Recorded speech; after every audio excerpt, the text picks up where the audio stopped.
environmentalist, expert of climate change and sustainable cities. He worked as a director of Manipal Higher Education deemed university.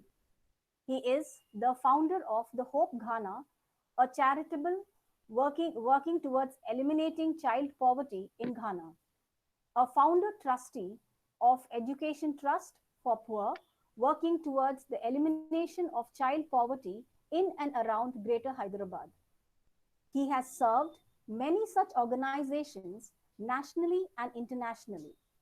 He has worked for Green Building Council and also has the experience of risk management, disaster management, and environmental risk mitigation all over the world. He is having in-depth knowledge in the development of human capital, ecosystem management, climate change, and sustainable development. He has conducted many workshops and seminars across the world for the benefit of the community on the issues related to globalization, sustainable building solutions, and urbanization.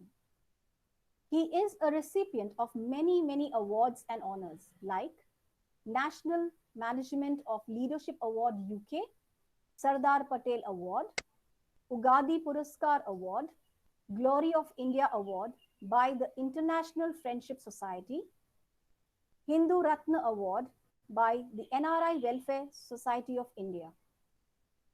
Sir has worked as an international consultant with varied firms across the globe and presently working as a director of Contractors Development Institute, a constituent unit of National Academy of Construction. Today, Sir will be presenting on the topic Resilient Societies and Sustainable Infrastructure in Sustainable Urban Planning. Now, we request Sri M. Raj Reddy Sir to address the session. Welcome, sir. Thank you. Thank you for the introduction. Can you hear me? Sir. Can you hear me? Yes, thank you. Yes, sir. Yes, sir, we can hear. Is that my voice clear? Yes, sir. All right. Okay. So can you please play the video? Yeah, sir. 1 second. We are just playing.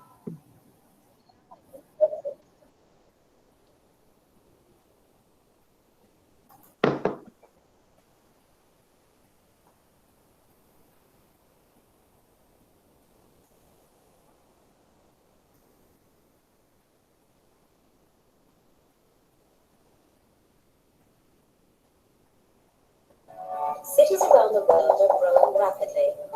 Up to 1.4 million people per week are moving into urban areas. Much of this urban growth, as much as 90%, is happening in Africa and Asia, where infrastructure, housing, and businesses must be built to support these moving populations. In fact, humanity will build more in the next 20 years than it has ever built in history. 1 billion new dwelling units will be built by 2050. This gives us a unique opportunity to create cities that can solve or be responsive to a number of difficult problems and create safer, more vibrant communities. For instance, the way we build our cities has a profound effect on how vulnerable they are to natural hazards like earthquakes, cyclones, and floods. Over the last few decades, natural disasters have more than quadrupled, both in number and in the size of their impact. Climate change threatens to make this trend even worse. Building codes and land use regulation have proven to be the most effective tools to promote health and safety in cities and reduce disaster risk. However, in many low and middle-income countries, these important regulations don't exist or are not implemented, leaving many buildings vulnerable to fire, collapse, flooding, and more. Major development partners like the World Bank, along with governments, civil society groups, and the private sector, are coming together to change this. Forum, a growing global partnership, will help improve implementation and compliance of building regulation in vulnerable countries. With applied science, sound engineering, and the right institutions, we can build well-designed cities and safer buildings that help to protect lives and ensure that development gains won't crumble or be washed away by disasters. Together, we can build a safer and more resilient future.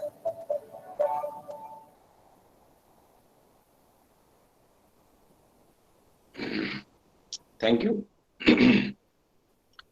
Thank you very much. Presentation, please.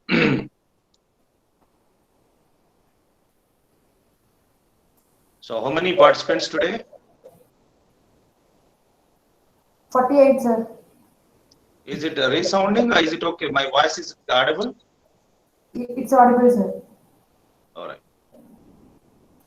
Lovely. So, I congratulate all the participants, those who are attending the program, remotely or within the house. Basically, I'm an engineer, worked last 30 years around 6 countries across the world. And I've seen the disasters, I've seen the resilient societies as well as very vulnerable societies as well. So mostly I will explain and discuss my experiences with you as an engineer. I have an interaction with the architects, consultants, government officials, public authorities, and also politicians as well as the general public. So, when you see a concept comes from the architect, approved by the client, and then funded by an agency, and then used by the public or a client. That is the process of construction. But as an architect, it is we who propose, who conceptualize the things for the betterment of the society or better living of the society. So we are discussing about resilient societies and sustainable infrastructure in urban planning, because it is most important either to have a resilient society, resilient housing, or make the housing resilient, because they are two different parameters. So I will show you some pictures. Next slide, please. So we can now, these are all the case studies. So the natural disasters, we are calling natural disasters, but the nature is there to take care or balance the development. If it doesn't want, it will definitely will take it. And if it is not suitable to the nature, obviously nature will take it. So a spring bridge which was built is damaged by the Katrina hurricane in 2005, loss of $156.3 billion in the damage. So why? Because we are not considered the nature. We are not considered the resilience required for the design. We only looked into aesthetics. We only looked into the people's what we call facilitation and easiness, but we never looked into what was the problem, what it protect, or what is protest from the nature. This is a protest from the nature. Next slide, please. So if you are not building a resilient infrastructure, so these natural disasters will occur. Basically, if you see the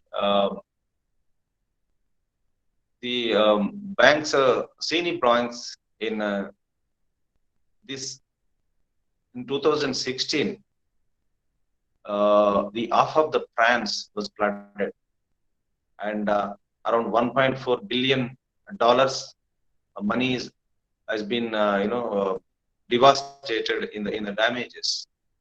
Though they are all very developed countries, but they learned lessons from the floods. They have learned what is resilience and how we can, next slide please, how we can avoid it.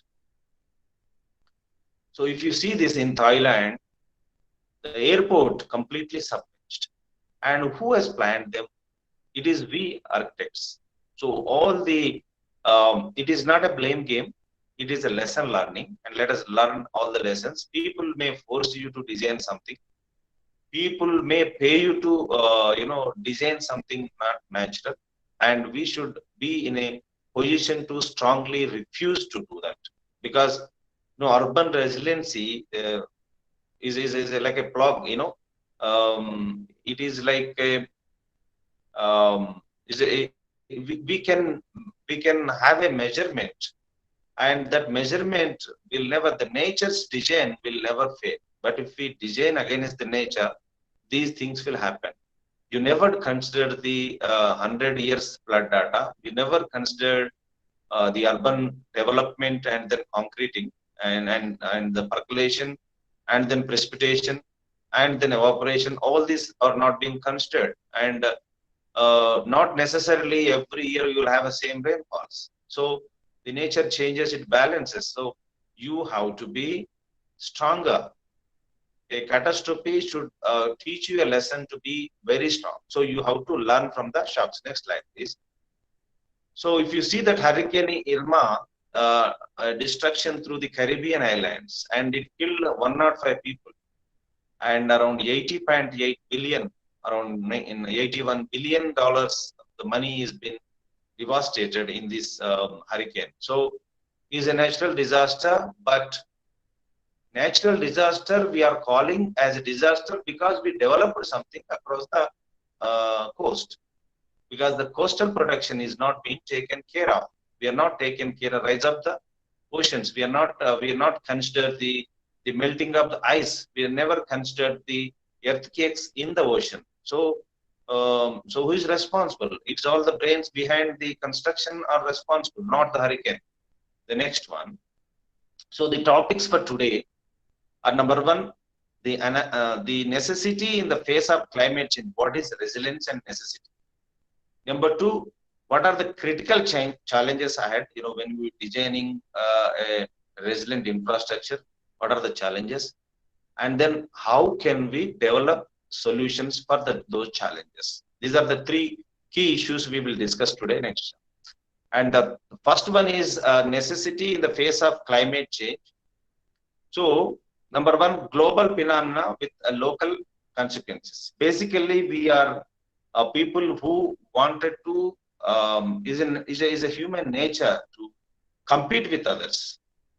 Despite of your local conditions, despite of your stamina, despite of your infrastructure, despite of your financial strength, but we wanted to compete. So how the global phenomenon will affect the local consequences is most important. So when you see the climate change, IPCC, the Intergovernmental Panel on Climate Change, describes any change in climate over time, whether due to natural variability or as a result of human activity. So climate change is not a natural phenomena. It is not the nature doing. It is we instigating the nature to change its course of time, change its course of temperature, change its course of disasters. So it is we responsible. So what are the drivers in climate change? That is important, because we will learn about what are the reasons for climate change. Then how can we build the resilient infrastructure for climate change? The human induced drivers for climate change are they are economic growth, environmental impact, greenhouse gas emissions. These all leads to climate change. Next slide. So when you see the demographic spike, human activity. In the olden days, when you see a chimney, and the people used to label the chimney as the development. Even you can see the chimney in a note in 80s, in 70s and 80s, people used to see a chimney as a development, a factory as a development. Now it changed. So economic growth as a development, and you never see the environmental impact at all. But that towards the economic growth, and if there is an environmental bad impact, because you environmental impact, if it is good, you never say environmental impact. You will happy, you say regards to the God. But when it is good, detrimental, to what you plan, when you always says man proposes, God disposes. God will never dispose. God will make you to realize that whatever you planned is wrong. So that is leads to greenhouse emissions. We know how greenhouse emissions are, how the ozone layer affecting, how O3 is affecting. So that leads to climate change. And we can see, if you interview a old woman or old man, whoever living for 100 years, and they can even say when they climb a small hillock, and then they used to touch the clouds. Now clouds are you know thanks to corona, you could able to see the clouds, but 2 years ago you never have clouds seen. There was uncertain rain patterns used to be there. Next slide. So global phenomena with the local consequences. So gradual evolution of climate factors. So basically the typology of climate risk will lead to periodic climate shocks. Obviously we are talking as a shock, but it is the retreating of the nature. The nature retreats herself, so reclaims its glory. The climate change we are calling as human species as a climate change, but when you see the on the earth, the earth is only one globe we have. We never know whether we can go into moon or Mars. We never know. But now presently we only have one earth, one solar system. On this solar system we have 10 lakh years of life, human beings, and then 3.6 billion years of spaces been there on the earth, and those spaces will never have any problems within themselves. But when the human entered the atmosphere, the nature, then he started destroying the nature. So all the 36 billion species who are living on this earth are having only having problem only with one species, is that humans. So basically we are calling a shock, and it is a retreating. So climate change will affect each region differently. You cannot just say a resilient society, a resilient city when you are building.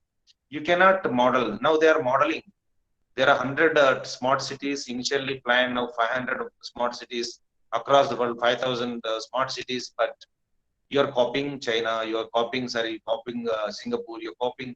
When we talk, when KTR or some other minister, when he talks about, I want to make the Hyderabad as a New York. Right? New York is New York, Hyderabad is Hyderabad. Don't ever compare. So the climate affects each region differently. You cannot, as an architect, you must understand that when your design principles are should be linked with the climate. Next. So the gradual evolution, how it evolves, sea levels rises, then air temperature rises, wind pattern changes. The Vastu we are talking about today,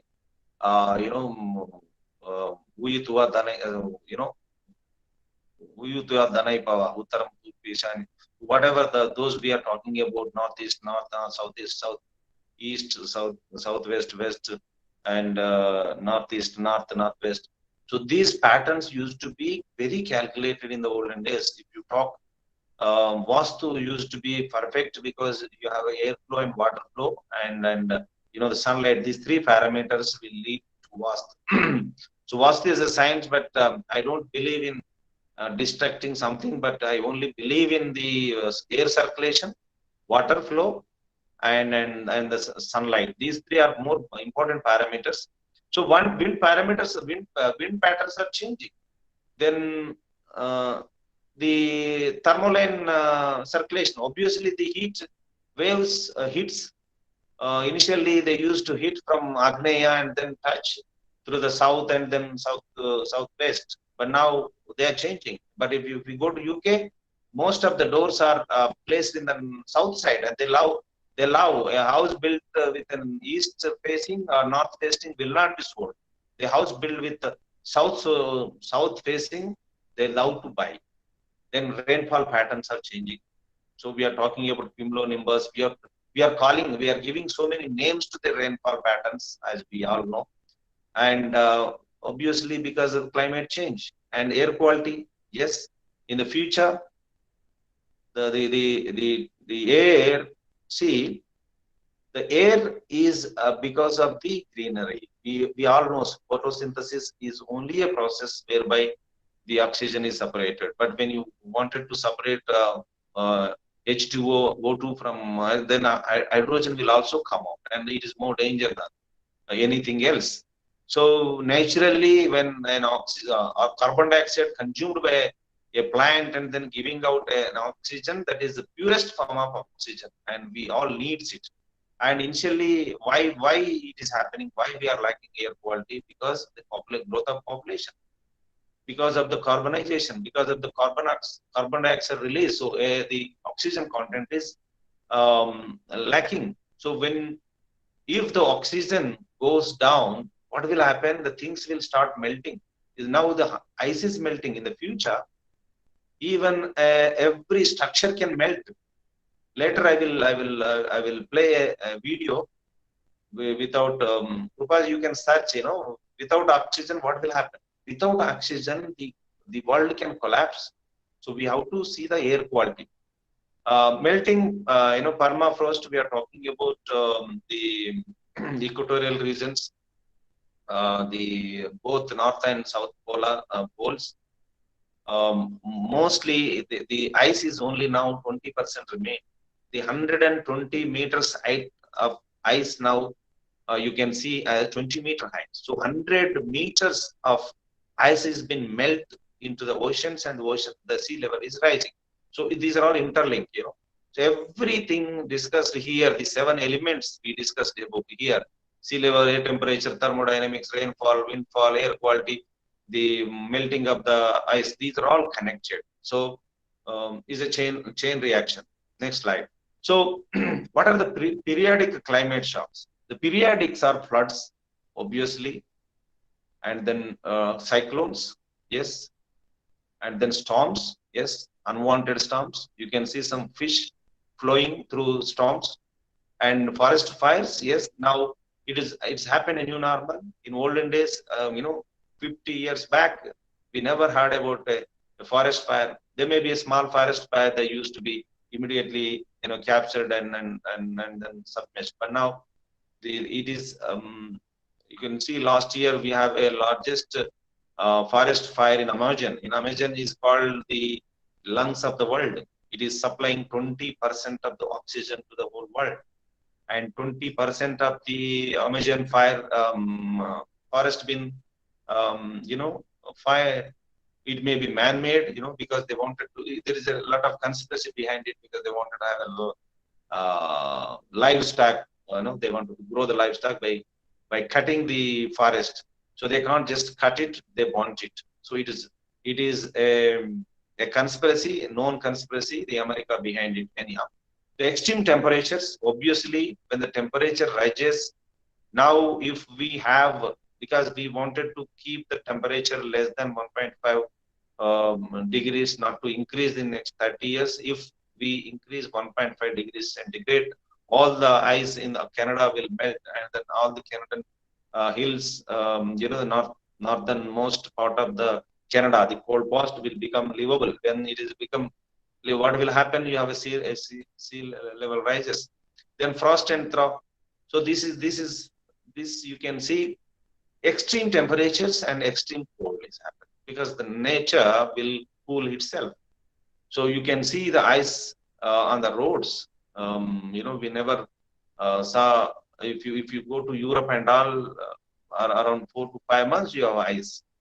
Then obviously the Earth, 3.6 billion years old Earth, Mother Earth, they call Virgin Earth, has been there. Now because of our unplanned developments, and you are drilling holes into it, so much of the land mining is happening, and because of that, the earth is losing its balance, and then slides are happening because you are making roads in the hills and all. Obviously, you are removing, because earth naturally it has products. You can see along the roads a small stone, and you can have a big stone on it. You can see in the hills if you go, and you never understand what is the dynamics. But when you disturb a bit below, the total geometric will collapse. Okay.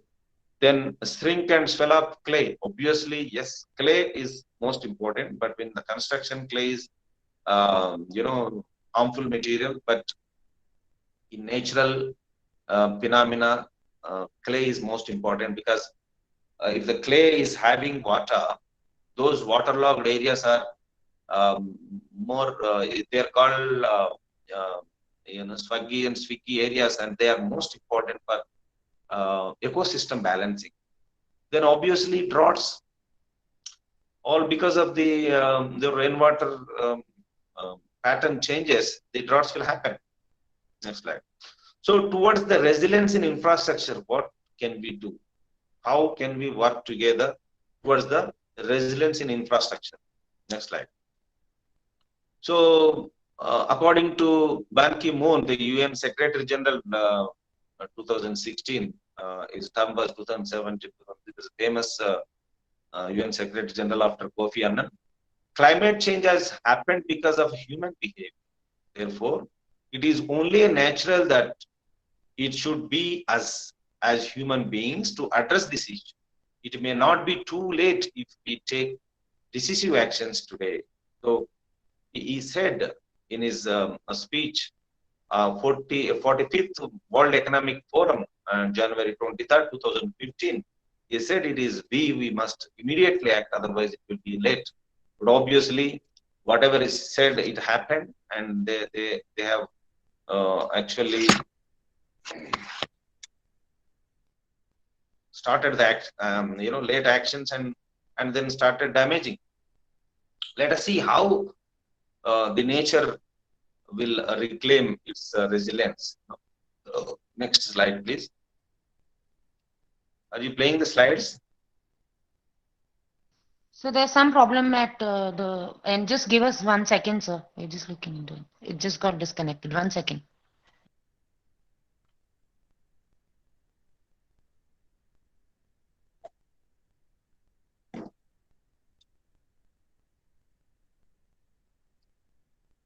You can display 16th slide.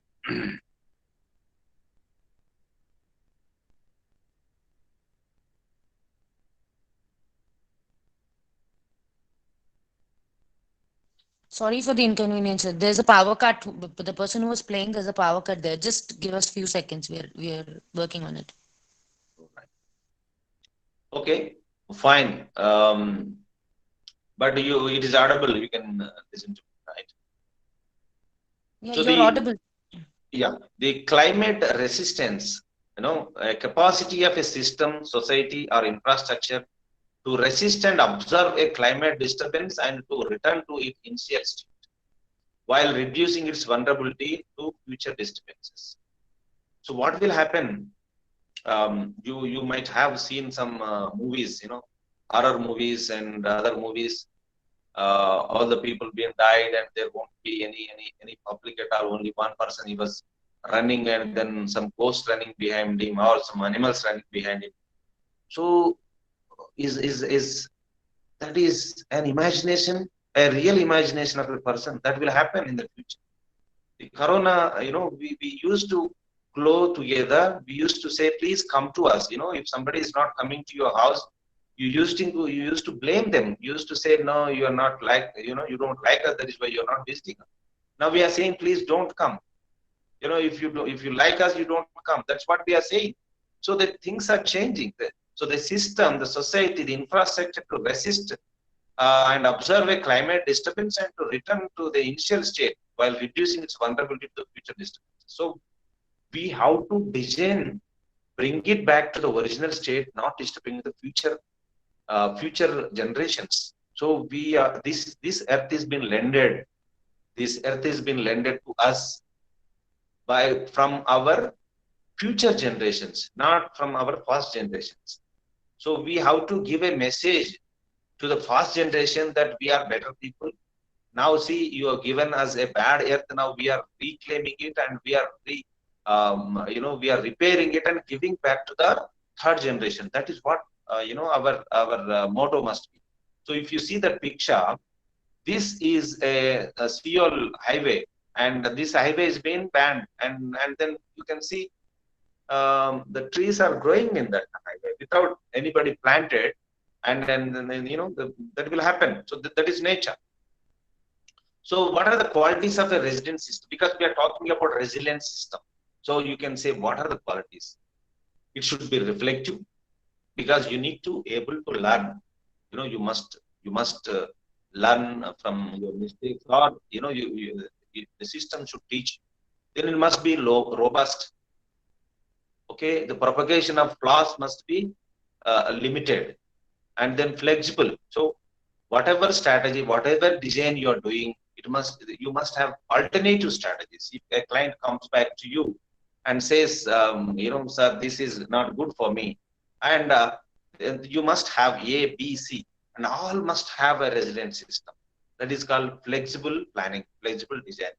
Then next one is integrated, because we are talking about urbanization, we are talking about climate change, we are talking about the systems, we are talking about resources, we are talking about people, we are talking about planet, we are talking about earth, you are talking about water, you're talking about 5 elements, but it must be integrated. The system that work together as a whole, and in your planning, you must think an integrated approach. So if you have to involve people, those who are having experiences in different systems, they're resourceful. Whatever you do, whatever system you develop, it should, it should give an openness to the people to get involved. So it should be useful to the system. Instead of useless, it must be useful and redundant. What will happen? You must have a backup. You have a redundant, when you prepare like a big, infrastructure, whereby even it should give 20 years of future 2 generations it should accommodate. So I will tell you my example. While I was doing, monitoring the DLF Garden City, then I'm the in charge, I'm the team leader for that Garden City, and I've been told to remove the plants in the design because it is costing 5 crores more. Then what I did, I studied and I wrote it to the United Nations, what green cities new normal. So there is a norms for the green cities, and then I started fighting with the client, the DLF themselves. I said, no, if you are just after the money, I will leave this job and go. If you are not after the money, see, I will even go to the court in behalf. I can even I can even tell the clients or the customers what are they losing. The name of the city is called Garden City, and you don't want any gardens there. Then I informed to the pollution control board, and they inspected, and they wanted to cut the trees because trees are coming on the road. Now I made them to purchase what we call transplanting machine, and we transplanted around 200 trees. Yes, of course, not all the trees have survived, but 50% of the trees survived. And I myself initiated to plant 75,000 trees in that garden city. So that is when you call garden city. You should have a redundant backup capacities for the future. It's not you. It is not, the world will not end with you. Then inclusive. So inputs and involvement of the stakeholders, whatever. So when we say stakeholders, primarily the society and the government, and the systems, so something like transport system, something like the water supply system, electricity, all this supposed to be having an inclusiveness in your design. Then what are the functional resiliences? So when you talk about resiliences, operation in fail mode, while ensuring a minimum service level in the absence of the usual resources. Sometimes what happened, a disaster may happen. So even if you take 120%, 200% precautions, build a resilient society, but sometimes it fails. But you have to bring the hard fail to soft move. How do you do a soft move? You have to have a plan called resistance plan, absorption plan, and recovery plan. These three are the planning elements in your urban design. When you are designing a resilient urban system or urban planning, these three are the best modes: resistance mode, absorption mode, and recovery mode. And and there are two types of resilience measures. So the modes are different, measures are different. If something goes wrong, what you do? Attenuation, that avoid the unmanageable. If you cannot manage, you avoid it in your design. If you cannot manage, it's like a capacity. If you have a cup which can accommodate only 250 ml of water, I cannot pour 300 ml of water in this cup. So this should be understood in your design. So when it cannot be managed, just avoid it. The next one is adaptation. So if it is inevitable, say you cannot manage, but it's inevitable. There is no other option. Then you have to have adoption strategy. So yes, the flood will happen. So in case of flood, how can accommodate these flood streams safely without disturbing the structure, without disturbing the public life? That is important. That is called adoption strategy. Okay. So we will talk about the adaptation strategies now. 4 adaptation strategies. Number 1, resistance. Number 2, withdrawal. Number 3, coexistence. Then recovery. When in your design, you must have a resistance. If you are building a canal, or if you are building a dam, or if you are building a bridge, that bridge must resist the flow of water. The bridge must be robust to take any risk. Even 1,000 years ago, you know what happened? You have floods. Something like in Dwapara, you know, the Dwaraka was drawn into the ocean. Now you can go and see in a satellite map. You can see the Dwaraka without damage.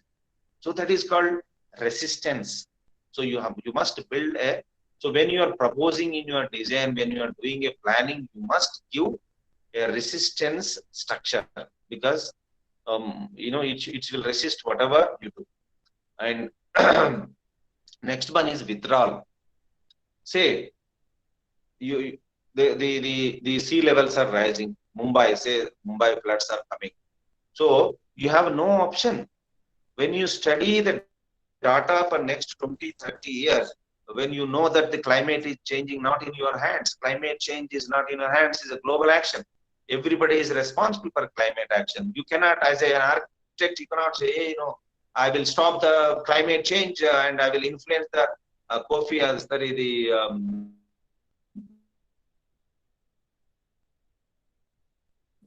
the Secretary General of UN. I will ask the American president to stop climate change. No, you cannot do it. When you cannot do it, you just withdraw. Don't even build a structure there. Move away from the ocean. While we moved, you know, in olden days, we moved towards the water bodies. Now you have to move away from the water bodies because you have no other option, because it is not in your control. The next one is coexistence. This is the mostly used by the the traditional people, people those who are in the olden days. They lived with it. If you go to Thailand, if you go to Hong Kong, if you go to some of the Southeast Asian countries, they are living with water. These buildings can be raised when the water level raises. These buildings can be float in the water if the water push you away and without disturbing your life. Some of the people, like I know one of my friends while I was working in UK for NHBC, and one invited me to his boat house. He has a 7-bedroom, a small boat with 7 bedrooms and hall and kitchen. and he only travels to his site as a project manager. And I was, working as a special risk manager for 17 boroughs in London. And he invited me to his house. He said, I'm inviting you. I will take you to my house, but don't surprise that if you don't see a house, don't surprise. He took me to a boat. He's living in a boat last 25 years. And he got two children. They are living, and they all, come out of the boat, take a car, go to a public transport system, use the bus, and go to school and come back. So they are living last 25, 30 years. So that is called coexistence, co-living with the nature. So when you are, used to design, if you used to live with this, so you have to adapt these systems for the co-living. The next one is recovery. This is mostly unplanned state of affairs, because it is more fragile. So what will happen is, you have a system whereby you develop a supporting crisis recovery. Say in the front, in the coastline, there are some houses, and then in the next line, there are some houses who can accommodate 50% of the coast people. And then the next one is robust, whereby another 50% can be accommodated. So in case if there is a problem, in case if there are floods, these people can be immediately relocated without any damage to the human lives. So that is called recovery mode. So recovery mode is also one of the best resilience planning you can do.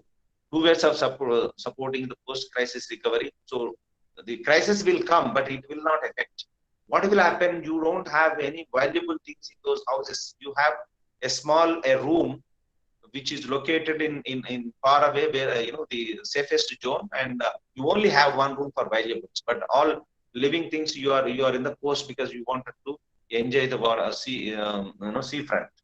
Then immediately there will be helipads located, and the rescue team always ready for the infrastructure made in such a way. In 5 to 10 minutes, you can relocate around 100,000 people from the coast. So that is the recovery system. That is called build back better or regular agile. So build back better system.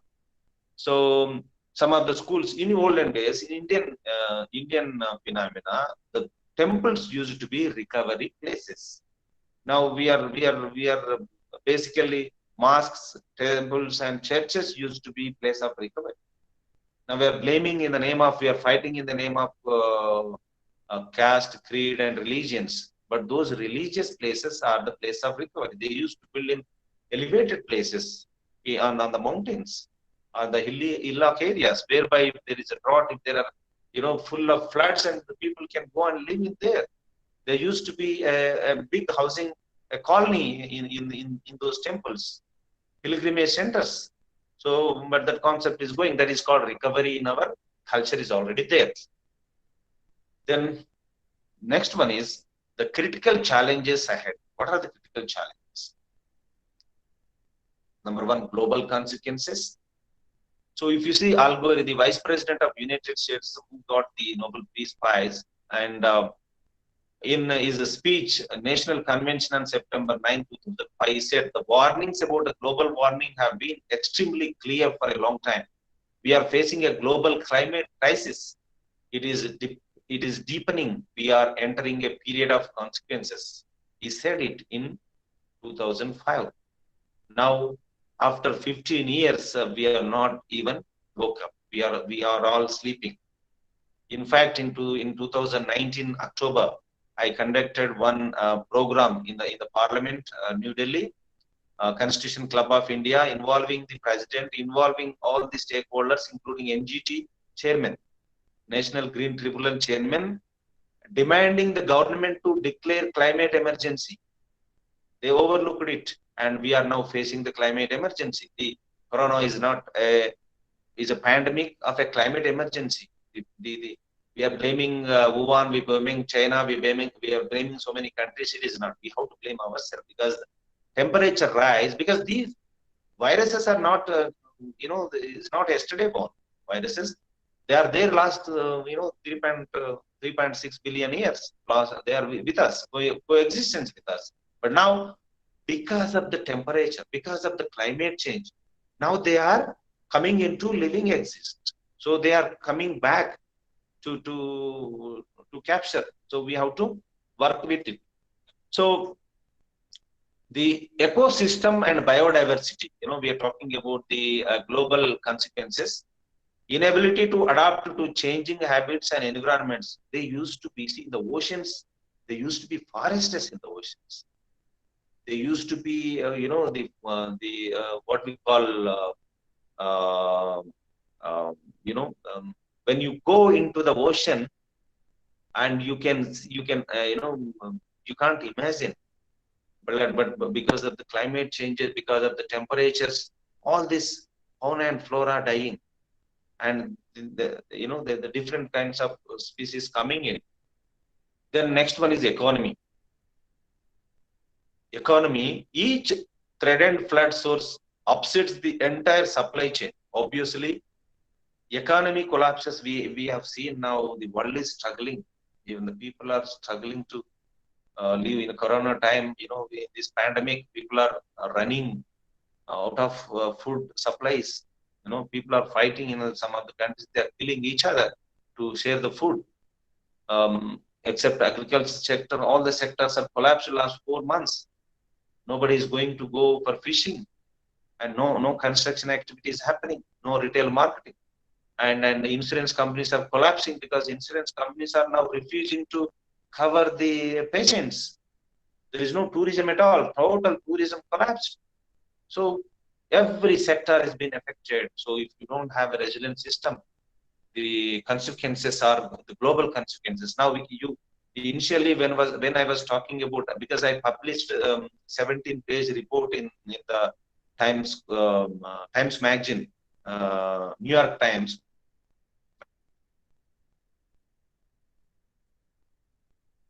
Magazine in 2019 March, and it was published. And when I published that magazine, the people started laughing at me. They said, Raj, the world is going to collapse. Can you send your bank balances to me? This was the joke the Americans raised on me, and those jokers all dead. So I'm not cursing anybody, but this has happened. Those people are taking things very, very easy. It is not going to be easy. We are now witnessing it. Economy. The number in the health, you all know what are the cases. There is no medicine. So we are in 21st century, entering into 22nd century, and the world is so sophisticated. We can find out what is happening in the Mars, what is happening in the moon, what is happening in the solar system, what's in the galaxies. But we have no medicine. We cannot know. We don't know what is happening within you, within your cell, within your plasma, within your blood cells, within your oxygens. So what is happening? So this will happen. The virus mutations will happen. The corona is an example. So many coronas will come in the future.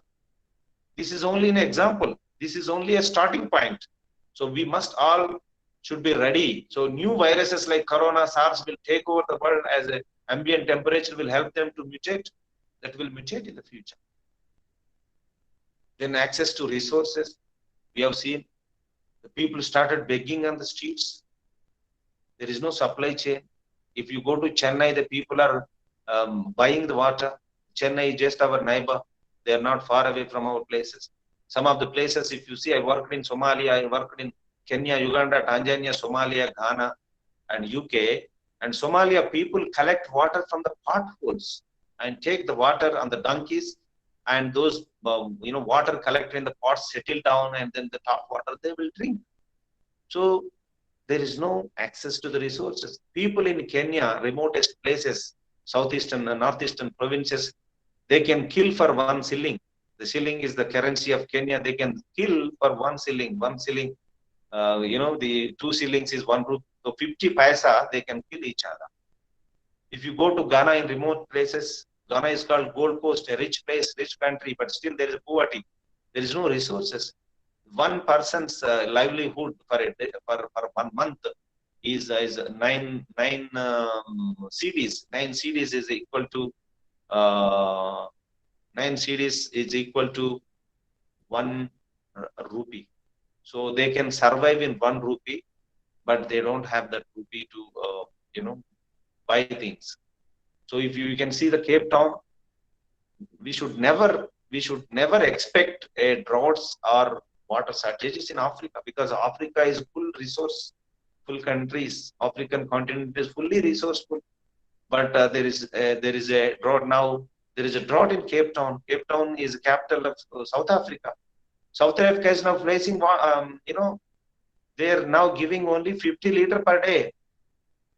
The water is restricted. The people are killing each other. The next one is geopolitical instability. Yes, you can see what is happening in Syria, what is happening in Afghanistan, what is happening in Pakistan, our neighbor country, what is happening in China, what is happening in Sudan, what is happening in Lebanon. So these are all the countries, geopolitical instability, because they don't want to work towards the our common future. They just wanted to glory themselves. They wanted to capture the world, but they're not considering the people views. Even it is you to change the people mind. It is us to change the people mind. We are the part of the people. We are part of the system. We are the global citizens. So we should not encourage any civil war. So any war can be paralyzed by a dialogue. Even a small family is a big country. A country is a small family. So if you use that concept, even between the wife and husband, within the family, you have a problems. So even within your blood relations, you have problems. So how do you expect there is no problems across the borders? But any dialogue, any issues can be resolved with the dialogues. We must start raising the dialogue. The last one, but not least one, is climate mitigation. The world poorest regions are most vulnerable. See, who affects with the climate change? Who affects with these economical problems? Who affects with health problems? It is the most vulnerable people. It is the poorest of the poor are the most affected people. If floods happens, a rich person's entered into bunkers. The people went with their own helicopters, with chartered flights. But where will the poor person will go? He cannot go anywhere. He have to live with the nature, or he will die, or he used to live with the nature, or he will disappear. Then growing vulnerability. Yes, vulnerability we are talking about not just within the society, outside the society. Within when you talk your state, your country, and the globe. The total globe is facing. Already the global cost is 330 billion total cost on natural disaster 2017. We don't have the recent data, but it is more than around $500 billion has been devastated in the global, disasters. So this can be avoided when you build a resilient society, when you adopt the systems which I spoke about, those 4 methods. When you use, you can do your part as an architect to build a resilient society. Rising cost of the climate disasters. Yes, from 1988 to 2003, it was 48 billion. Now from 2014, the damages can go up to $92 billion just into the damages. So the France itself in 25 years due to climate change, this is the France data. So the sustainable, if you are not using sustainable solutions, the natural disasters are happening. More vulnerable regions. So 60% of the world's population will be live in cities by 2030. So when we are talking urbanization, so in the future there won't be any rural word. You will only hear urban. You only hear cities. You only hear about the global phenomena. You will never hear about the local phenomena. So the regional interdependencies will increase. Demographic growth and urbanization, increases from 60%. Now it is 20 to 30%. Now let's go to up to by 2030 it's go up to 60, or the growth we see it can go up to 75%. So you have to have a city of gardens. You should have a city of lakes. You should have a city of so you cannot, if you see the UK is the one which started the what we call a green city movement in 1927 by Ebenezer Howard. He started doing it. If you go to London, any city in that sense, and they never gave a city status. You can play that three pictures. They never gave a city status unless they are resilient. So they are looking into resilience only. That resilience, it took 10 years, 20 years for them to get the city status. They never gave unless the city is, those pictures I shared you in WhatsApp. Anyhow, is called assessing. So they have assessing bodies, ombudsmen, watchdogs. They normally do a test on the city, whether it is sustaining, whether it is sustaining the floods or ice or winds, or is it a sustainable development giving them the green infrastructure, or is it giving them the food supplies in proper way? It is not the building, it's not just the infrastructure, or the infrastructure is well captured for the next 20 years. Normally their planning, the urban planning is for 200 years, but they split into 10 divisions, 20 years each. So they don't have 5 years plan, something like that. Like us, by the time you start incorporating 5 years plan, to your 20 years development will happen, all your roads are redundant. So that is our development. Okay. Now, so the infrastructure, a critical component of adaptation. 75% of infrastructure cities will be needed in 2050 has not been built. Yes. Forget about, we are talking about 2050. Now we are in 2020. The Hyderabad, if you see urban flooding, what is happening, the Musi protection, the flood protection, these are being designed by Mokshamakundam Vishvesvaraya 100 years ago, 150 years ago. And all this chain link, the ponds have been constructed by Nizams. So I don't want to blame somebody, but all the politicians, all the rulers till now should be blamed for Hyderabad flooding. And no, the infrastructure development which is happening is unprecedented, unorganized. And you plan a house and then you build a road later. No, that is not right at all. Infrastructure is supposed to be built in advance before your planning happens. So housing, energy, production, communication, protection, transport, and storage facilities, water and sanitation. So these 8 major elements are the infrastructure elements a city needs, but we are not ready. We are not. Even last 50 years also we have not designed a unique system. We are just depending on the God. We are more into karmic accounts, karma siddhantam. Even if a government officer make a mistake and then because of that you are losing something, you say na karma na it is my fate. You claim the fate. No, it is you accepting it as it is. You have to protest it. You have to demand it. And as an architect, as an engineer, we are responsible. We are responsible for designing a resilience system. So it is us. We should never accept a non-resilience in our designs. Then what are the setbacks to adaptation? How can we adapt? See, adaptation we discussed about, but what are the setbacks in our system? The setbacks are science and technology, the financial, social and cultural, governance and institutions. So, in light of uncertain long-term projections, greater knowledge and advance in modeling will be needed. So, we are not using the science which is required. We are developing geospatial technologies to the world and sharing and caring and selling to the world, but we are not using. We never know. If American government knows what is happening in India using a satellite system. Those satellite systems is being prepared by India. And Canada knows what is happening in a remote village of Telangana. And Israel knows what is happening in the China border, China and India border. But India doesn't know.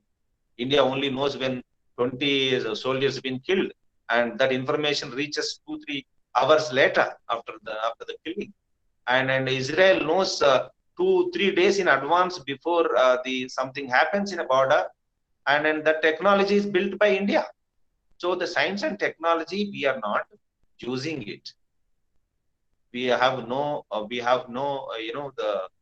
regret for the loss of lives, financial. See, everything we measure in the form of money.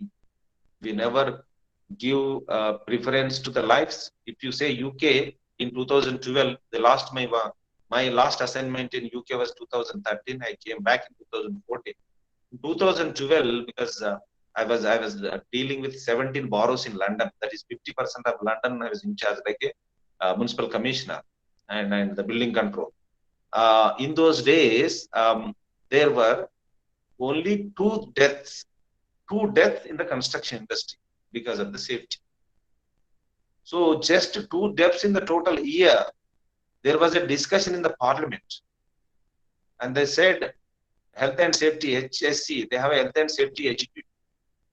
That is a labor department, like a labor department in India, and they started giving guidelines and then penalized, and they raised and they formed in 2010 itself. They formed a committee and a commission, and there is a act is called Corporate Manslaughter Act. Whatsoever ever happen, if there is a problem, if somebody dies because of the negligence of anybody, that owner will be put in the jail, a non-bailable arrest warrant. So that is the strict. And none of the UK citizens should climb more than 2 steps without any handrails. That is called Part M regulation. And there are regulations.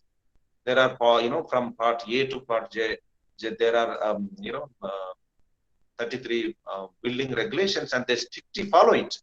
And if they don't follow it, is called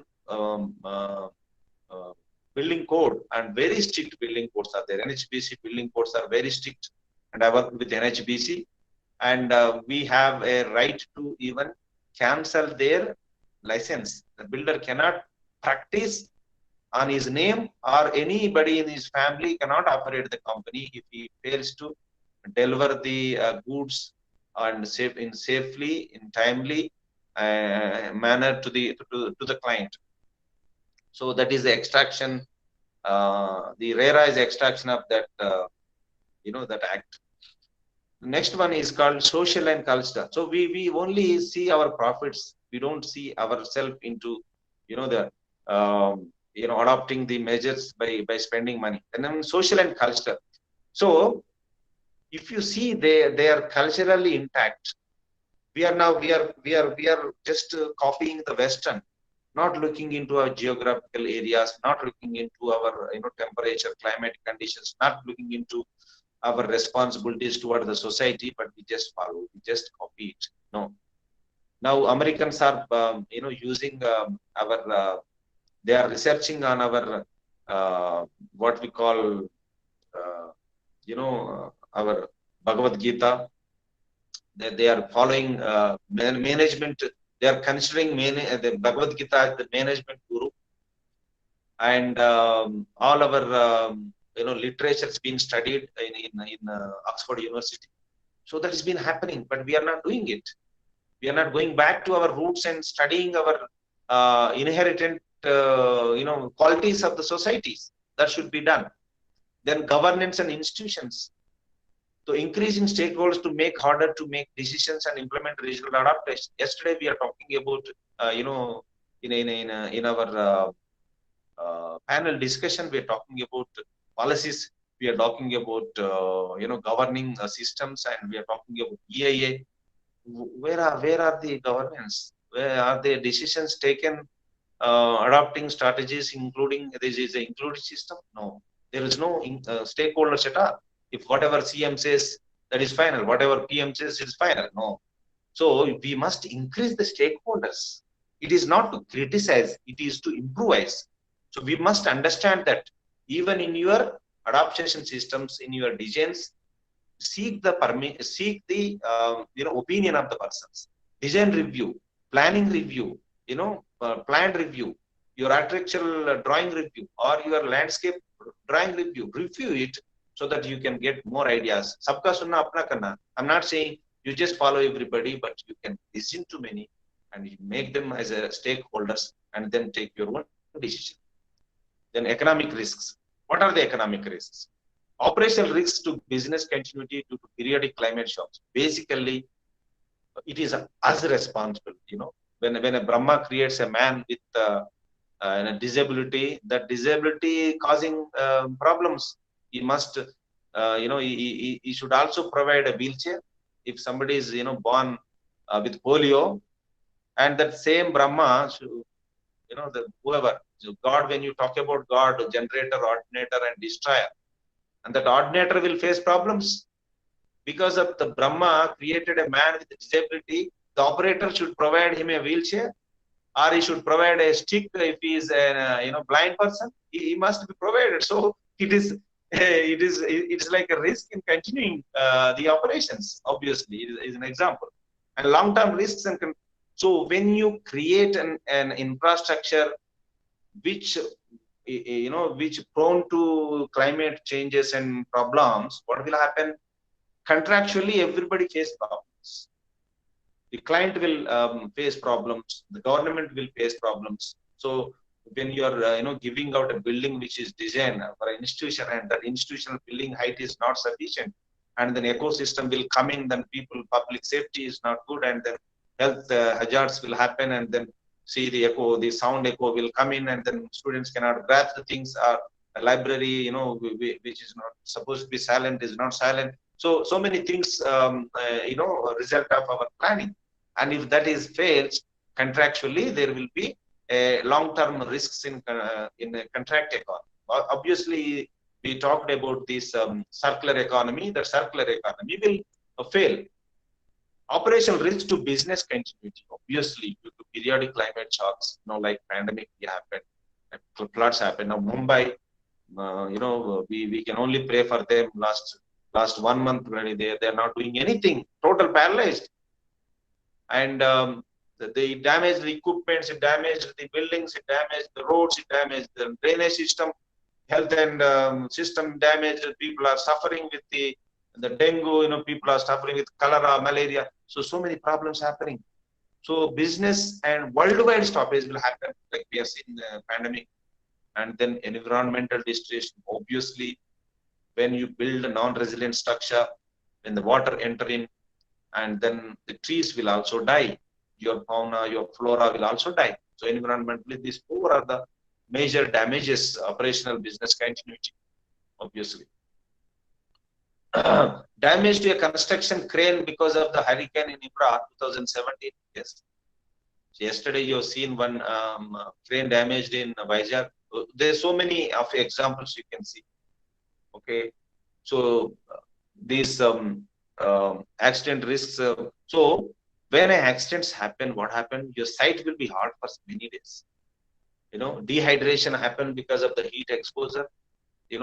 Because you design something prone to accident, and then that can lead to damages. The people may die, and they will stop the site for some reasons. They redundant the people. Redundancy will come in, and then it is a threat to the worker safety, and jobs. They lose the jobs as well. So you can see in extreme, this is June 20th, 2017, we are talking about 43 flights. But presently, if you see Corona last 4 months, all the flights been halted. When we are talking about 40 flights in 2017, when 2019, sorry, 2020, from March 24th till June end, the total flights been cancelled. Okay, and landslides can push the pipelines away. There can be a detrimental to the the water lines or gas pipelines which we are taking the oil and gas from Middle East countries. You will have a problems, and sometimes what happen, your temperature levels goes down, frost, and then your water can be will become ice, and you don't have water. You need to incorporate heating systems across the pipeline. This will happen if you go to the Eastern European countries, and they supply hot water in the pipelines. By the time they reach home, they will have a temperature of 5 degrees, sometimes 0 degrees. So there's a problem in the climate change if you don't design properly. Long-term risk due to contract economy. So operational and maintenance spending, contractual penalties, performance of structures, ineligible to green funding, infrastructure maladjustments. What will happen when you do an infrastructure which for a school, now the schools are non-operational. So when the school is non-operational,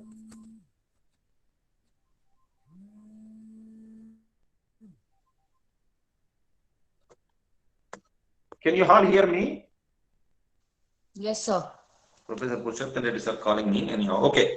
So infrastructure maladjustment, you have to do adjustments, and if you design a structure whereby multiple uses, then that can be used. So you have to use the design in your you have to practice in your designs, and you have to study the contractual penalties, what will happen if resilience is not taken care.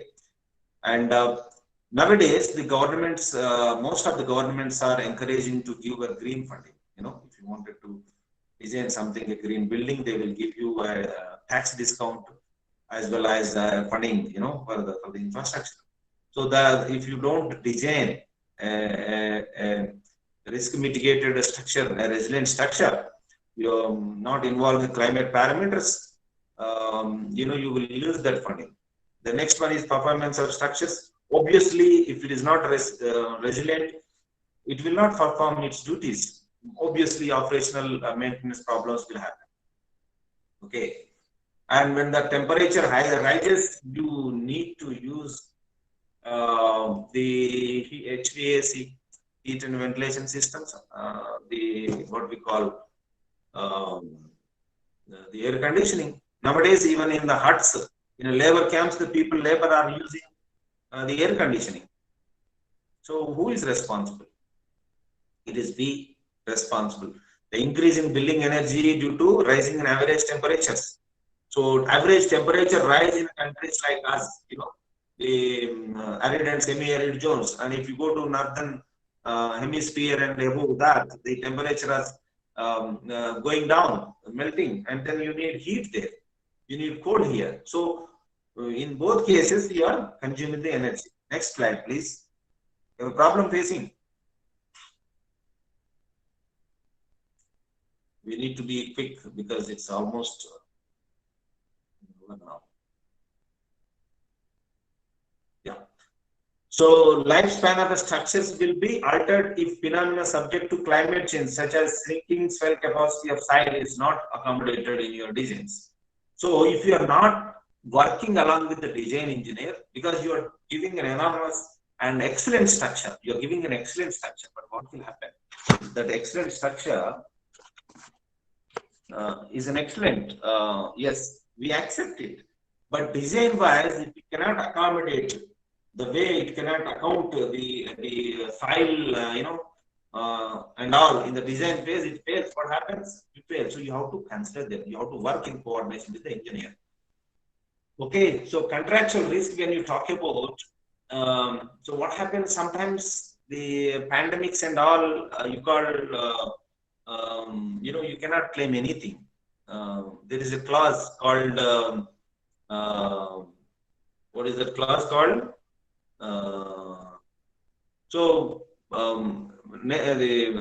The act of God, force majeure. In a force majeure and act of God, even contractual conditions will not work. So you cannot just say, no, it is covered in the clause, it is covered in the contract. The contracts will never work if we are not designing resident structures. Okay.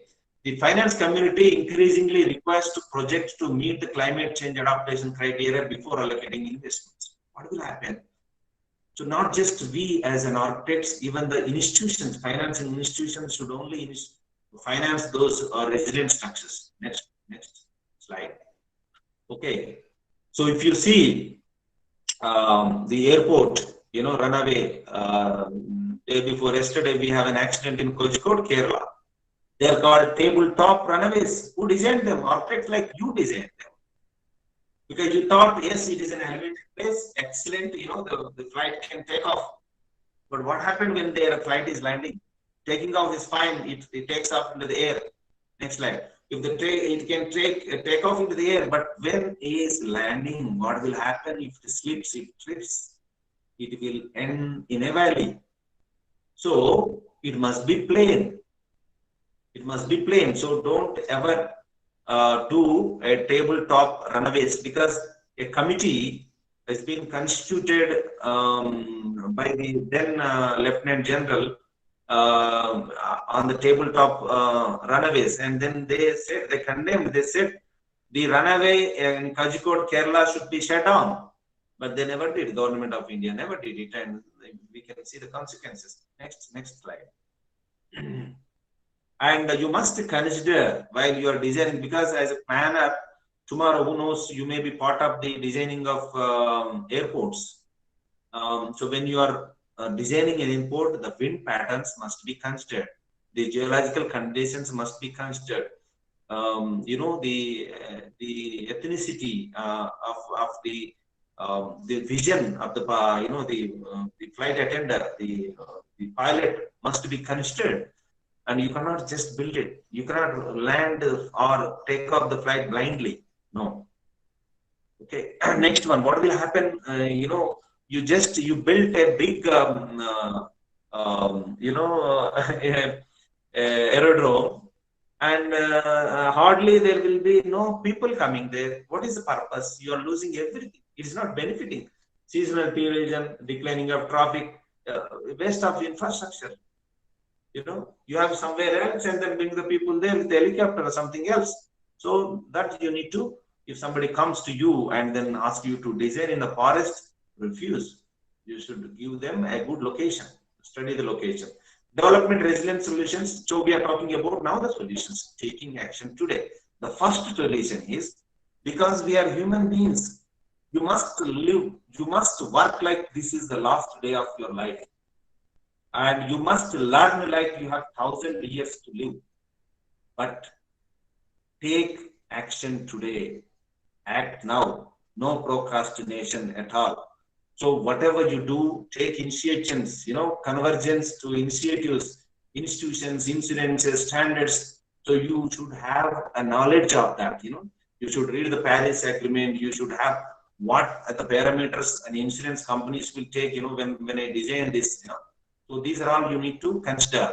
And then standards you need to form. If there is no standard, you have to adapt a new standard. You have to propose a standard. You're not small. We are all big. We can be part of the standard. If the standard is not meeting the requirements, and you have to change the standards.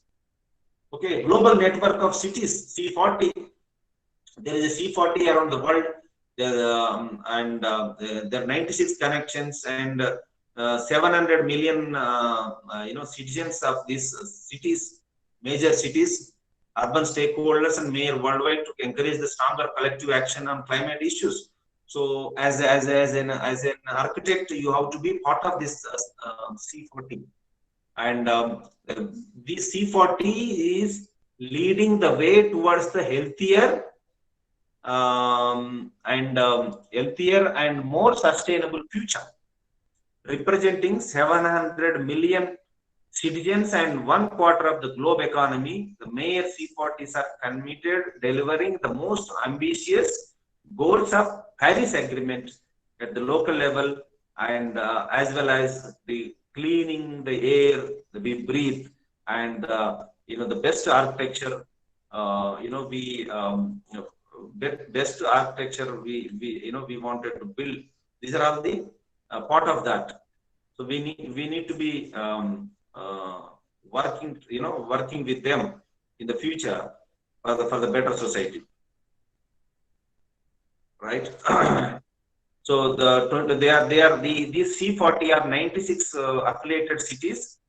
Though you got initial, because why C40? Because initially they are called climate cities, climate resistant cities, resilient cities of 40.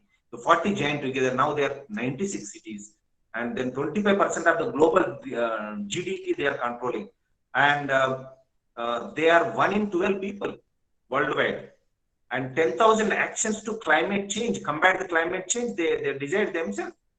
Okay, and they defined. They want that temperature to be within 1.5 degrees. They don't want that 1.5 degrees centigrade to go high.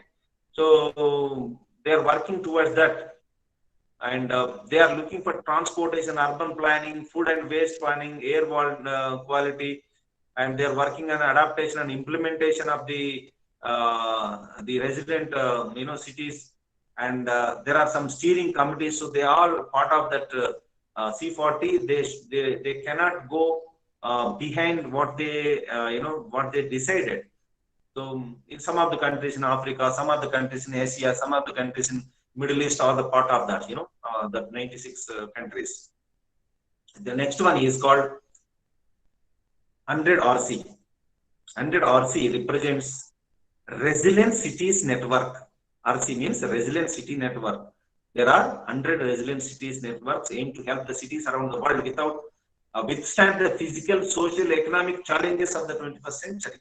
So you can be part of that as an architectural association, and India is part of that. So the Global Resilient Cities Network they are doing, and into the economic, the areas of interest of economic development they are part of, and they're also part of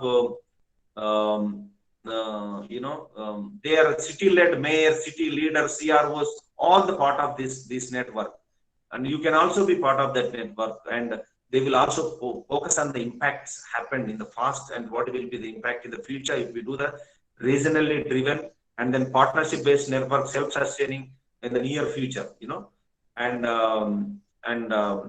that is called Global Resilient Cities Network, GRCN. Okay, and the climate smart cities also part of that. 79 endorsed residency strategies they have developed. Okay, and when there is a climate disturbance, so these cities have formed AXA as a global partner for insurancing these cities. So insurance coverage is most important. AXA is now covering the 100 RC cities. Okay, so while you are designing, you must incorporate as a stakeholder. And an insurance company also part of your system, planning, urban planning. Okay, next one is international norm ISO 37101 is a norm they are using for the resilient cities, sustainable development communities. So you must be aware of that, and they offer assistance for municipalities to improve the sustainable, smart, and resilient nature of strategies, programs, and plans. So I can send you the norms, after this class, and you can refer them. The new standard of the resilience theme of the habitant. So in France, this association is formed, and they are fully developing. From 2018, it is formed, and they're developing, natural buildings, hazard-free buildings, whereby you will get 100% oxygen within it. It's called NF Habitat HQ certificate. Like we are giving green ratings, we are giving, the Grihan concept that then France is giving this certificate. So there are some certification schemes across the world. You can also take this certification from France, and if the client is satisfied, you can use the same certification in India as well. Okay, innovative solutions for infrastructure resilience. What are the solutions? What are we going to do? Technical solutions, software development and data processing, new lines of resilience services, rethink of urban development. Okay, so now I think as an architect, now you already started doing, and I'm also advising people to go for the green cover. You know, the green cover will really reduce the O2 green effect. The turf slabs we are doing. The next slide. You know, it is preserving the soil biodiversity, and the interlocking tiles also one of the green system whereby the water can be percolated in, and the water table can come up, and then the green cover in the interlocking tiles, you can have that, and then that also gives green, and it also allows the water to percolate in. Next slide. So there are some power roads coming up while you are cycling, while you are biking, while you are driving on the road. The roads can develop power. So by that hydro action, I'm the expert in the transportation, so I can give you some leads. So these can be developed. Attenuators, while on the turnings and all, you have attenuators whereby you have rollers. With the roller, you have a dynamo. Dynamo can produce power, and then you have a power, right? So it can also stop the accidents, and it can also develop power. There are so many systems now available in the modern transportation system. You can incorporate in your resilience, and they are the part of your resilience system. Solar systems, obviously, you can use. And then you have a porous roads are coming up. These porous roads will never prone to flooding at all. The water will percolate. At the same time, they use no fine concrete. No fine concrete is the concrete whereby we don't use the sand at all in the concrete. It's called no fine concretes, no fine aggregates at all. So that will allow the water to percolate in, and then water and then no side drains are required, no saucer drains are required, and water table can come up, and then you will have a good water system. So that can be used. Then urban canopy develops water energy. This green canopies concept is coming. It started in Singapore, and Hong Kong is mostly using them. Even buildings are coming like that.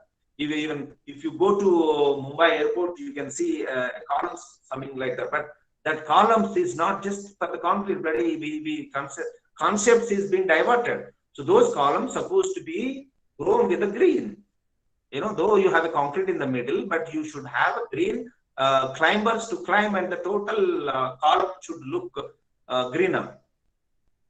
Okay, and these drains, this is in Australia. Now we have designed a concept of the wildfire encapsulating the roads. So you have a ditch whereby the fire will stop there, because when the fire will just go parallelly, and fire will not just travel like that. Fire only go when there is a barrier. So when there is a medium, and there is no medium, either it can travel through air, but when there is a concrete that will come and fell here, there is no spread of the fire. And during the summer, this can be stopped. Okay, this we already discussed about this city. The next one is the tunnels we are designing. This Singapore designs tunnels because Singapore is a country as well as a city. When floods happens, they are having flood tunnels.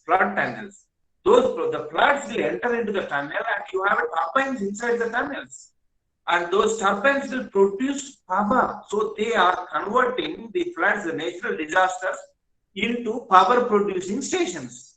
So the water then go through it, and then at the end the energy dissipates, and then they enter into the sea, the other section of the end of the tunnel. So those are now you need to. They're called flood tunnels. It's a common in Singapore.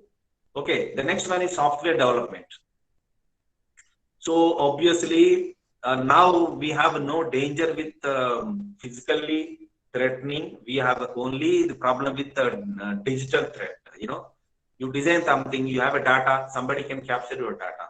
Somebody capture your money purse in the bank. You don't need to go steal your purse, but he can capture your data from your computer and they can steal. So when you are designing something, a building or a system, or cabling, because you're also doing that MEP design. So when you're doing that, your total your structure must be resilient for the even for the hackers not to capture your data. Okay. Then geoscope management data in a real time manage the risk, because satellite can observe and see where is going to be the heavy rain, where is going to be the floods, where are going to be the cyclones. Then accordingly, you should have the mechanism to fly away. Mechanism for so contours must be you should never disturb a contour. The problem with the flooding is disturbing the contour. When you have a contour whereby water will come in, and then you build your houses in the slopes and don't disturb the valley. That valley can be a gutter and the water can go out. So but you are changing the landscaping. In the change of the landscaping, you are disturbing the contours made by the nature. And now you are creating an artificial contours will never have. So that is most important. Next one is this Jacobin lane in France. See, this is a monitoring system. Impact of heat islands, how the heat is generating, what do they do when the heat develops. There are some sprinklers, there are some pipelines within the system. Automatically, and cold water will come into the pipes. And in the colder seasons, if it is colder, the hot water will come into the systems and it can suppress the heat. Then you always see this satellite location collection. The global warming, the ice is swelling. This is the photos taken by the satellite NASA, and the ice now from 120 meters to 20 meters is came down. Okay, the temperature, you can see American cities. You can face heat in the bottom and cold in the up, and then humidity in the middle. So there's a different temperature within the skyscraper. In the same skyscraper, people can get into troubles, health troubles, because there is a different temperatures within even a single building. So that you have to take care of. Okay, Fragu, this Fragu flood. You don't need to see these floods. You have witnessed the Mumbai floods. Next slide, please. Next slide. So you already witnessed the Mumbai floods, and I don't need to show the pictures. And it is we designed. We the architects designed them. We never designed any flood siphons. We never designed any flood bunkers, flood channels, or flood tunnels. Why not? Why not? Why not? We should do that. Okay. Then Copernicus is see always managing risk by improving their climate data is important, because you need to study. The European countries, they already started doing this. They are working towards the carbon neutral societies. Now we have to think in those terms. Otherwise, we will be lagging behind. We will go back 100 years back. So instead, we have to study our data. We have to read out 100 years history of flooding, 100 years history of our climate change, and how can we improve our capacity. That you must study. The new lines of resilience services. What are the services resilience you give? So naturally, irrespective of your position, but you have to suggest the threats when you start reading the climate data, heat data, the air percolation, air circulation, all this you should be. It is expected by an architect to discuss about this climate changes, and then accordingly you have to incorporate in your design the materials as well, the planning, and then services. All this need to be taken care of. Okay, so in a society where say 150, I designed as a not designed, and I managed to plan as a team leader 1,350 villas project of Garden City, and we have around 13 parks, and I refused to even remove one park. 13 parks we have, and then 40 to 50%, around 50% is covered in the parks, and then we have avenue park plantation, and then roadside plantation, and then green cover. And then park, we also have a green cover. And then ponds are never disturbed. Ponds are made, after the what do we call rain harvesting pits. That all the rainwater pits connected back to the drain. If the overflow happens, and that will go back to your pond, so the plant will have water. So likewise, you should have a management system. You should have a disaster management system. You are giving club houses, you are giving cafeteria, drink area, whatever, children area, but are you giving any disaster resilient monitoring room? No, you should give that, because that will become new normal in the future. You must have a hospital, what we call a doctor's room, in whereby wherever you have people more than 30 in that apartment, must provide a room for a visiting doctor, called community doctor. Future in community medicine will take over.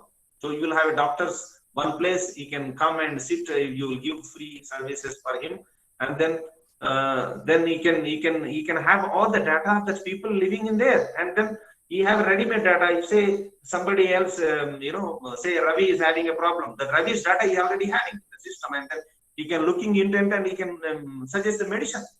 So that is important. Ecological development project, restoring the biodiversity, designing and completing the ecological development projects. So ecological continuity is important.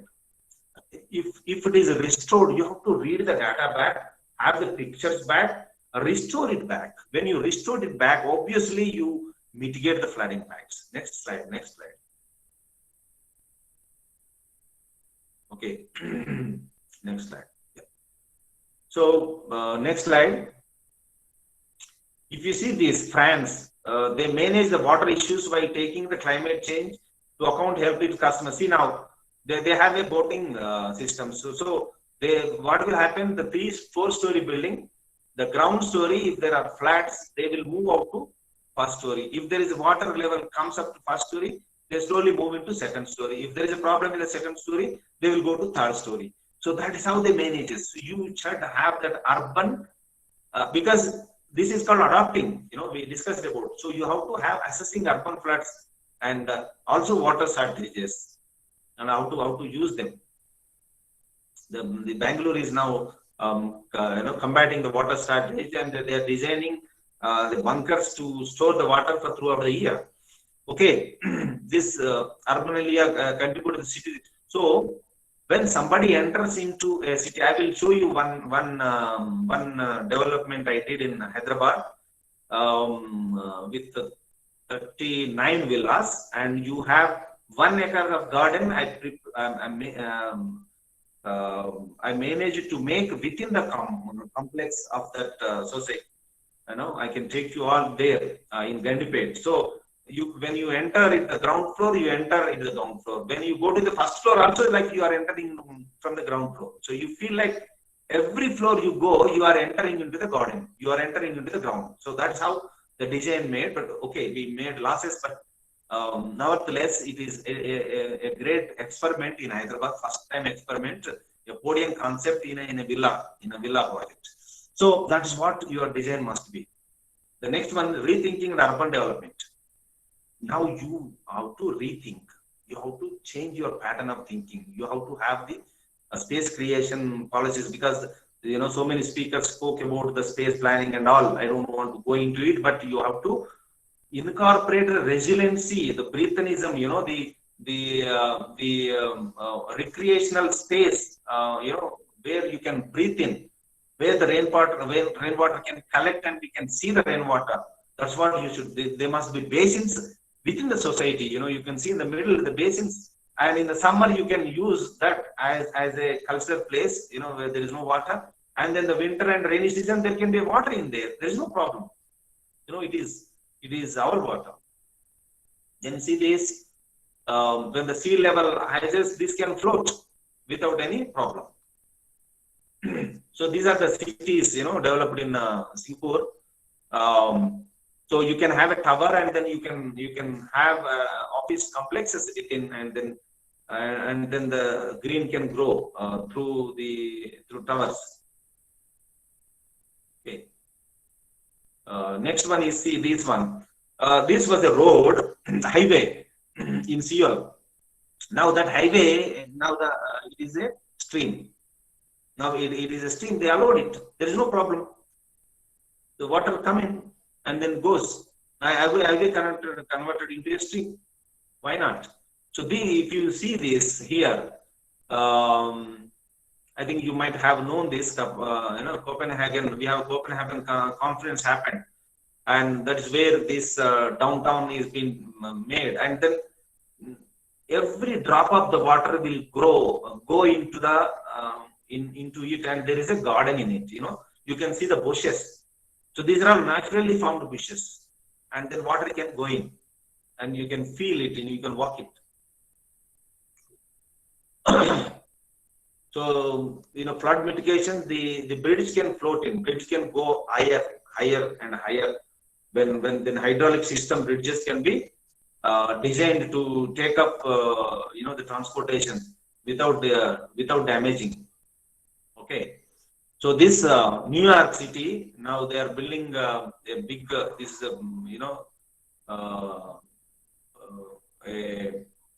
when the sea level rises, and they are protecting against the floods. There's a wall constructing and to protect the.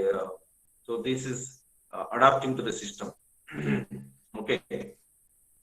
And the Patricia, Executive Secretary of UN, in our open speech, he said every credible science source is telling us that these impacts will only get worse if we don't address the climate change, and it is also tells us that our window of time of addressing it is closing very soon.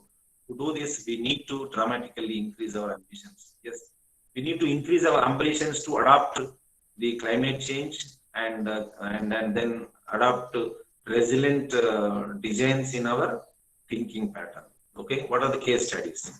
So EU, 2016 says about bringing together, operating civil protection and all. So climate hazards. The gradual evolution of climate patterns will happen. So sea levels are rising, and you can see this IPCC report already told, intergovernmental the report on the climate change, and average atmosphere temperatures are rising. That is a problem. Go on. Rainfall patterns are changing. We discussed all about this, but just a pictorial representation. IPCC claims the changing rainfall pattern by the variation in atmospheric moisture, warming of oceans, melting of glaciers, etc., by the action of greenhouse gases within the troposphere and an aerosol on the structure of the cloud forming. So that will create problems. The CMIPS, we have coupled model inter-comparison project phase 5, which will give you, the good insight. I will send you all the data and the PDF format for reading that. These are world, WCRP, working group of coupled modeling. There is architectural group. They are doing these projects. The wind patterns are changing. Next slide. Wind patterns are changing. The Earth is, going into troubles. So atmospheric circulation with the Hadley, Parallel, and the polar cells influencing the regional climates. So you never expect rain, and then the morning you have a sun, and then after 1 hour you have a rain, and then the evening you have a cold. So it is changing. The melting, permafrost changing. Your ice is melting, and 2100, 1986 to so the temperature is rising. So climate hazards, flooding is happening. So projected percent of change in the maximum annual accumulation of the precipitation 2081 based on the 1981 data is 8. The scenario is changing. The flooding will happen. The more floods will come. Last year we have seen Kerala floods. Now we have seen Mumbai floods. So we never know. We may have Hyderabad floods. Okay, these tropical cyclones now becoming very common. Usually people experience to 50, 60 years. Sometimes some of the people have never witnessed any cyclone in their life. Now the cyclones happening very frequent. Okay, the storms are happening now. Storms are atmospheric disturbances, that form from the two air masses. Two air masses come together and hit together. There's because from higher density to lower density, the energy will never created another, neither created not destroyed, but it is from one form to other form. So higher energy to lower energy you have, and then you have a hit. The storms will develop. Then climate change, tropical cyclones and storms are happening. The droughts you can see Somalia. So I lived in there for 8 months, and is a horrible. And every day I have gone through a hell. And if anybody wanted to see a hell, I can send you to Somalia, and they can kill for one chapel. They can kill for one bottle of water. So that is the drought in Somalia. Somalia used to be a very rich country. America completely spoiled that country. I don't want to blame anybody, but it is a true fact. The droughts are happening now. And then forest fires is becoming common. In olden days, only in 50 years, once in 15 years, it used to happen. Now, Australia forest fires happening, in Amazon forest fire was happening, even in Telangana forest fires happening. Last time it happened. Even Andhra Pradesh forest is happening. Even any part of our country, Madhya Pradesh, also the forest fires is becoming common. So extreme temperatures going high. When I'm talking, I was drinking water continuously because the temperature, because you're feeling thirst. So, and the deaths happening because of the corona also, because of the you're not wetting your throat. So you should dilute that into your stomach. It's not happening. So it is creating a climate for viruses. Landslides, obviously, it will happen because you are mining it, you are drilling holes, you are removing the water, there is no draw. Obviously, there are aquifer and aquifers, the engineering terminology. There are aquifers and aquifers, like water flowing on the ground, and there is water flowing in the ground. There are the streams, rivers inside the soil, earth. If you drain out everything, there will be vacuum inside. That vacuum will be filled when there is a compression, when there is a shake. So that will happen. So the qualities of a resilient system. What are the qualities? Reflective system, robust system, we already discussed this, flexible system, integrated system, and resourceful system, and redundant system. And what is the included system? The 100 RC, we have discussed about it. And focus on the functional resilience, the business continuity plan. Always we must concentrate on our business continuity plan. We must continue our business.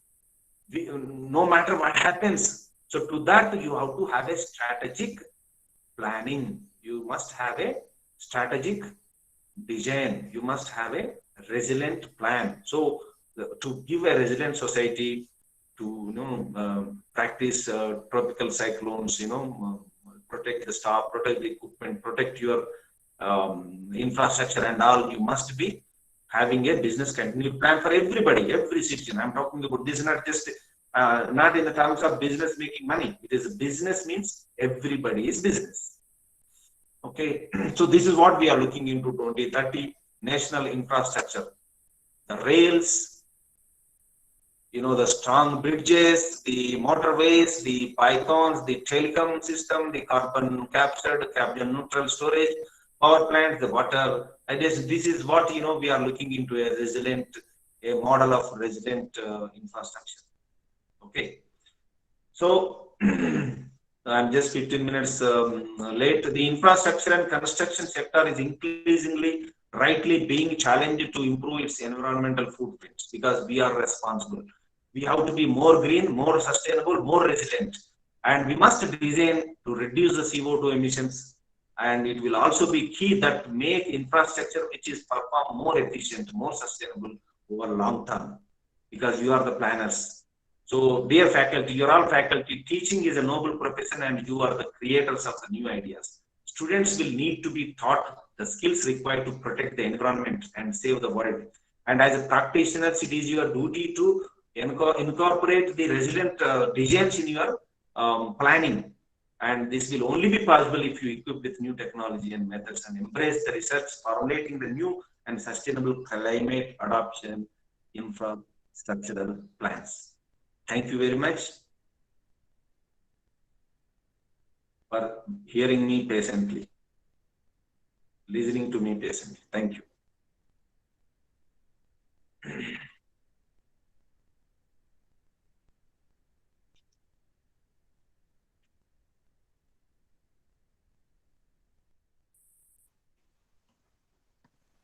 Shall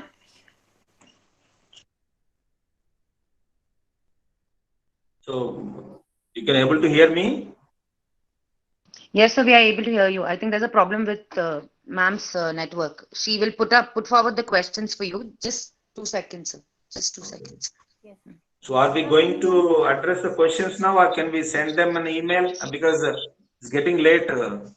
12 is 1:48, almost 2 o'clock. Because 2:30 you have a class again. Session again, yeah. So you tell us, because we have few set of questions which have come up. You tell me if you want us to send you an email, we shall do Yeah, that. better, If you want because us to see, take 2 o'clock now, because 2:30 everybody has to take lunch and come back, Okay, sir. Then Because I think I will mail we you have the. important session in the afternoon, Professor K. Purushottam Reddy, world-renowned environmentalist. And I suggest all of you, please post whatever you have questions. I'll give you elaborate answers, and I'll also send you some attachments where you can use in your designs and your lectures. Thank you. I will be sharing, sir, what you have shared with me to be put up on the group. All those Please, files I have please, shared once we are please, done with the presentation. those literature which I said, they can answer all of their questions. Unless if they wanted to ask me personal experiences, then that we can do at the end of the session after 14th, something like that. Okay, so but thank you very much, sir, for your presentation today. Especially you have been giving us live examples, from your field experience. The examples of Seoul, you spoke about Copenhagen, and so many different situations, how the urban fabric actually works, and in terms of sustainability, how infrastructure plays its role. So we are really thankful, and it was a very extensive presentation from your end, and we are really Yeah, what thankful. I suggest all the participants and then practitioners to use these examples, not to repeat that mistake, because mistakes so happen. But you can do a new mistake, but don't repeat that mistake. Learn from those mistakes. Those are very costly mistakes. Even Kerala accident is a costly mistake, and government of India has been warned to close that airport, but then nobody looked into it.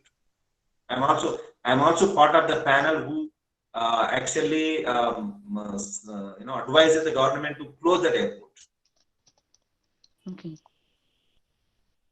25 people, 25 lives being taken away. So anyhow, thank you very much, and giving me this opportunity, and we will continue further. Thank you so much. We would like to thank Engineer Raj Reddy sir for the excellent session on the resilient societies and sustainable infrastructure in sustainable urban planning. Thank you, sir, for throwing light on qualities of climate resilient measures, strategies for adapting to risks by showing us live examples, sir. Is that any useful to the fraternity? Yes, sir, definitely a few things, because the evolution of climate factors and the strategies on how to mitigate the climatic change, and how we have to design on the structure, not only on the structure, when we look at the context of the structure also. So all these things will help us a Basically, lot. what happens when you are doing a planning, basically an architect will ask you to give the DPR, detailed project report. When you are preparing a detailed project report, use these words, and your client will be flattened and they will give you the work. I'm telling you. Yes, sir, sure, sir. Right. Thank you. Thank you so much, sir. I request participants to please join back again by 2:20. We have a session by Purushottam Reddy sir today. He is an activist and environmentalist. He'll be